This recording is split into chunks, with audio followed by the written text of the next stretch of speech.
¿Qué tal? Me da mucho gusto verte el día de hoy. Bienvenido a tu canal Electrónica para Pollos. Este canal donde hablamos sobre conceptos básicos de electrónica, de eléctrica, de ciencias y donde incluso hacemos prácticas, hacemos circuitos básicos y no tan básicos que tú puedes implementar en tus proyectos, en tus tareas o que simple y sencillamente te sirven para indagar y para seguirte introduciendo en este maravilloso mundo de la electrónica. Y el día de hoy te voy a hablar sobre un tipo de corriente que muchas veces nos genera bastantes dudas o que incluso ni siquiera sabes qué es. Te estoy hablando de la corriente alterna. Y el día de hoy te vas a quedar con tres cosas principalmente. Te voy a explicar qué es, por qué este tipo de corriente está presente en todos nuestros hogares y por qué resulta tener más ventajas comparándola con la corriente directa. Así que sin más, comenzamos con el video del día de hoy sobre la corriente alterna.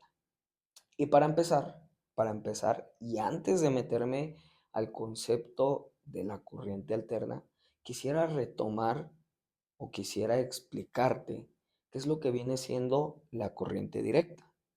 La corriente directa es un tipo de corriente que fluye en un solo sentido.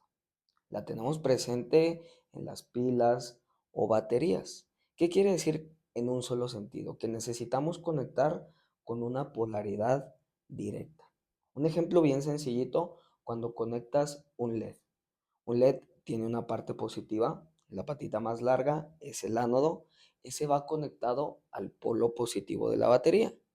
Tiene una parte negativa que viene siendo la pata cortita, el cátodo, ese va a ir conectado al polo negativo de la batería. Tenemos una conexión directa y por esto la corriente va a ser directa. Está presente en la mayoría de dispositivos portátiles, como te menciono, en el LED, en motores DC y en otra cantidad de dispositivos. Ahora sí, teniendo en cuenta que es la corriente directa que fluye en un solo sentido, podemos definir qué es la corriente alterna. Y la corriente alterna es un tipo de corriente en la que el flujo de electrones o los electrones en sí van cambiando su dirección periódicamente. ¿Qué quiere decir esto? Que los electrones van avanzando y se van regresando. Es como si estuvieran moviéndose de un lado a otro cada cierto tiempo. Por ejemplo, en un columpio, cuando tú accionas un columpio, supongo que te has subido alguna vez alguno, o si no te has subido, lo has visto, estoy casi seguro, el columpio hace este movimiento, va hacia adelante y luego va hacia atrás, va hacia adelante y va hacia atrás, con ese movimiento pendular. Pues más o menos así, o así, es como se comporta la corriente alterna, como una onda. Mira, sube, baja, sube, baja. Si fuera corriente directa, sería una línea direccional, sería como una flecha. Entonces, quiere decir que va cambiando de forma periódica en el tiempo. Normalmente tiene una frecuencia de 60 Hz. Esto quiere decir que va a cambiar aproximadamente 120 veces por segundo. Va a estar oscilando, va a estar moviéndose al lado positivo, al lado negativo, al lado positivo, al lado negativo. Y te preguntarás, ¿y por qué es este el tipo de corriente que está presente pues en la red eléctrica y por añadidura en todos nuestros hogares? Por tres razones principales. Aquí te las anoté. Y es que la primera es que tiene la capacidad de subir y de bajar su voltaje de forma muy sencilla por medio de un dispositivo que conocemos como transformador. Lo que hace el transformador es que recibe este tipo de corriente con gran cantidad de energía y le baja el voltaje, la transforma con un voltaje mucho más pequeño para que nosotros podamos hacer uso de ella en nuestros hogares. Otra de las razones es que resulta ser muy eficiente a la hora de ser transportada pues a largas distancias. ¿Por qué? Porque como va con una gran capacidad energética, va con decenas o incluso con centenas de miles de voltios, va avanzando, tiene esa capacidad de llegar muy lejos por medio de toda la red eléctrica y como te menciono, en el Punto número uno, el transformador nos ayuda a toda esa energía, digerirla, transformarla y convertirla en voltaje pequeñito para que podamos hacer uso de ella.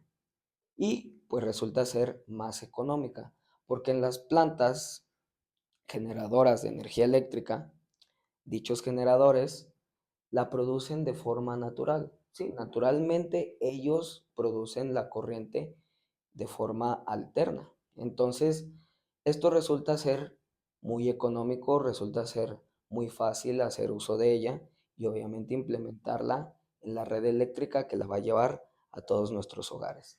Si quisiéramos que fuera corriente directa, pues para transportarla a las ciudades, para transportarla durante largas distancias, se perdería bastante porque generaría mucho calor. Entonces, perderíamos bastante energía por medio de calor. Y pues como naturalmente se genera de forma alterna, cambiar la corriente directa pues también sería más engorroso y sería mucho más costoso y por añadidura sería más deficiente. Así que la corriente directa nos va a servir, va a resultar ideal para aparatos portátiles, para baterías, para todo ese tipo de electrodomésticos que llevan fuentes de energía pequeñitas. Ahí sí podemos hacer uso de la corriente directa. Pero para las grandes ciudades, para nuestros hogares, la corriente que es la ideal, pues es la corriente alterna. Así que sin más, aquí vamos a dejar el video del día de hoy. Después vamos a continuar con mayores videos sobre la corriente alterna. Así que estate muy pendiente de lo que voy a estar publicando continuamente. Muchas gracias por llegar hasta el final del video y nos vemos la próxima. Hasta luego.